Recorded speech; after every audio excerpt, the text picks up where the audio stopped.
इस टाइम और इस वक्त जो सबसे ज़्यादा पाकिस्तान में शरह बढ़ रही है वो जो है डिप्रेशन के मरीज़ों की है कि आखिर डिप्रेशन क्यों है, इसकी वजह क्या है। ज़्यादातर जो रिसर्च ने बताया है, मेरे सामने रिसर्च खुली हुई है हार्वर्ड की, तो वो बता रहे हैं कि जो सबसे ज़्यादा पाई जा रही है वो एक जॉब्स है, दूसरा लड़की है और फिर मार्क्स हैं।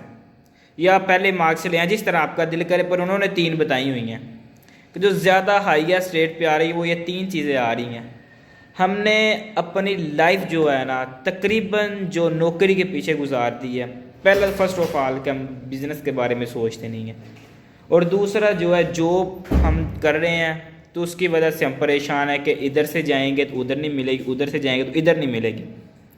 पहले आप बात को ये बता दूं कि रिज़्क देने वाली अल्लाह की ज़ात है, जिधर आपका दिल करे उधर अप्लाई कर, उधर जाएं। अल्लाह कुरान में कहते हैं तो इज़्ज़ु मंतशा वदिल्लु मंतशा, कि इज़्ज़तें ज़िल्लतें और रिज़्क भी मैं ही दूंगा, कोई बंदा आपसे कुछ छीन नहीं सकता और कुछ अभी दे नहीं सकता।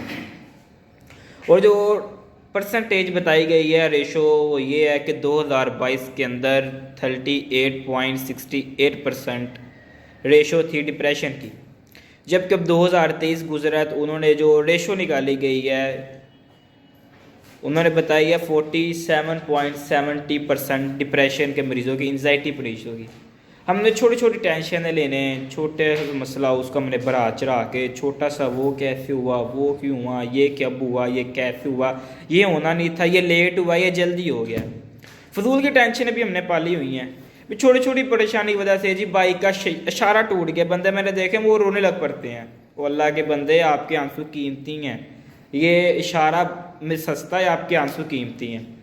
वो एक बंदा था तो उसको डॉक्टर ने बताया कि आपके ना जो गुर्दे हैं ना उसके अंदर आपका जो कैंसर हो गया है, तो आपने 3 माह के अंदर मर जाना है।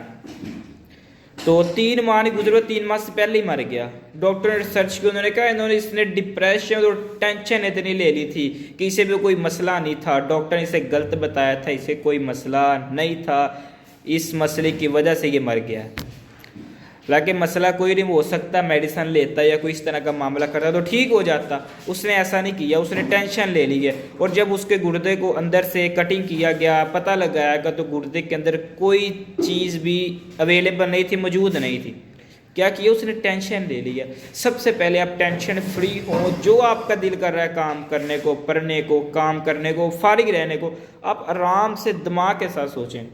सबसे ज़्यादा खुशी है ना आपको, आप कोई भी काम कर रहे हैं, आप छल्ली भी लगा रहे हैं ना, आप कोई भी काम कर रहे हैं, आप दुनिया का जौन सा मर्जी काम कर रहे हैं, अगर आप रीज़नेबल, आप ठीक, आप खुश हैं तो आप वो करें। सबसे पहले फर्स्ट प्रायोरिटी हुई है डिप्रेशन से निकले की। उसके बाद आप छोटी छोटी टेंशनों को लेना छोड़ दें, तो आपका देखें आप दिन में आपके सेहतमंद भी होगा, अच्छे भी होंगे। वो एक बंदे को फांसी हुई, तो जैसे ही फांसी हुई तो उन्होंने बताया कि तुम्हें हमने फांसी नहीं देनी, हमने तुम्हें लटकाना है और तुम्हें सांप डसेगा।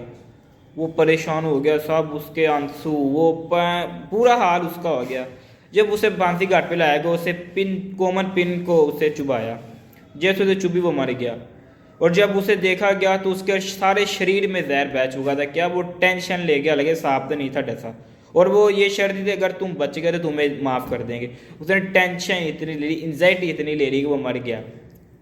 आप अपनी ज़िंदगी से डिप्रेशन को निकाले। वो एक हिंदू हैं साहब, वो मैं उनका उस दिन स्पीच, वो कह रहे मुसलमान जो डिप्रेशन का मरीज़ हो जाता है मैं तो उसे मुसलमान ही नहीं मानता, क्योंकि जो इस्लाम में तरीका बताया गया है, जो इस्लाम का कॉन्सेप्ट है उसमें जो बताया गया है, अगर वो उस इस्लाम के ऊपर चलेगा तो वो कभी डिप्रेशन का मरीज़ नहीं हो सकता। और जो जितने भी डिप्रेशन के मरीज़ हो रहे हैं वो मुसलमान नहीं है, और ना ही वो अपने दीन पे चल रहे हैं, उन्हें चलने की कोशिश कर रहे हैं। हाँ, हम हिंदू हो कि इस्लाम के इतने मानते हैं, तो जो मुसलमान है उसको कैसे नुकसान हो सकता है। आप सेहतमंद रखें, सेहतमंद रहें और किसी को टेंशन ना दें और ना किसी की टेंशन की वजह बने, और डिप्रेशन से बचे जितना आपसे हो सके। आप देखें आप हेल्दी भी होंगे, आपकी सेहत भी अच्छी होगी।